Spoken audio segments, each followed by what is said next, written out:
All right, Graham, moving on to another major development in a story we have been following out of Kentucky. 16-year-old Janiah McMillan was found dead earlier this month after being left alone overnight in a juvenile detention center. Now, minors are supposed to be checked every 15 minutes, but now the facility admits that a staffer failed to check on her, and that staffer has now been placed on leave. This is a story that I know you've been following very closely, Graham, from the very beginning. Bring us up to speed here. What happened?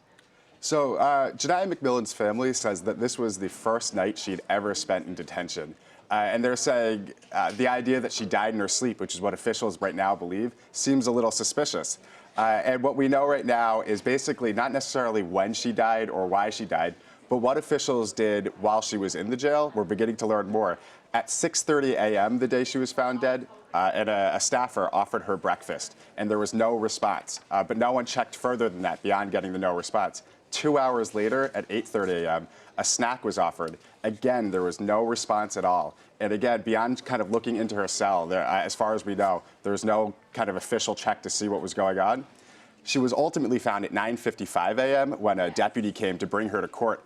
And in between that period, between 8:30 and 9:55, we now know that her mother called her and someone said, "Do you want to come speak to your mom?" And again, there was no response.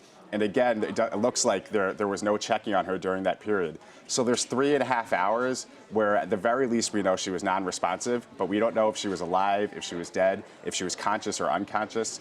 And experts are telling me that that's just kind of not how things are supposed to work. But the family can say that they don't understand why she died, but there's got to be an autopsy.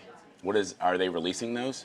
So there's been this preliminary autopsy that said there hasn't been bruising and there's no kind of immediate thing to point at that says this is why she died. There's this longer autopsy that involves toxicology, all this stuff, and that was supposed to take a really long time. Last week, the Kentucky Justice Cabinet Secretary asked for that to be expedited. He also asked for a state police investigation to be expedited, and he did his own, he commissioned his own internal investigation into what's happening at the detention center, and we think that's probably what led to this the suspension of the one staffer who wasn't checking her every 15 minutes.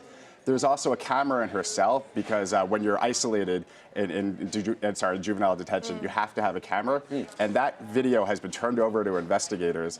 But again, you know, if she went to bed and no one was checking on her, there might not actually be much to see beyond how often people were checking in on the video. Yeah, but it would certainly lend credence to the fact that perhaps she may have just died in her sleep, as opposed to, I mean, the question that I have is, did she commit suicide? Did somebody do something to her? Clearly, I didn't know there was a video in the cell. I mean, that would show what was happening. Right, that video has been turned over to investigators. So far, officials are saying they ruled out homicide, they've ruled out suicide, but right now we're really waiting to get more answers. Right. I know you spoke to Janiah's sister. What did she say? She's really broken up. You know, this raised a lot of questions for her, even if she's getting answers or raising questions. She said, you know, if your child doesn't get up for breakfast, what are you going to do? You're going to find out what's wrong.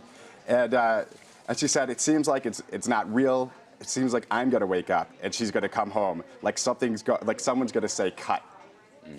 Like she thinks it's almost like a movie. like it's in a movie. Right. Yep. She said she feels like she deserves to know what happened. Wow, 3 times they checked on her and no response. Yeah, that's incredible. Graham Cates, thank you very, very much.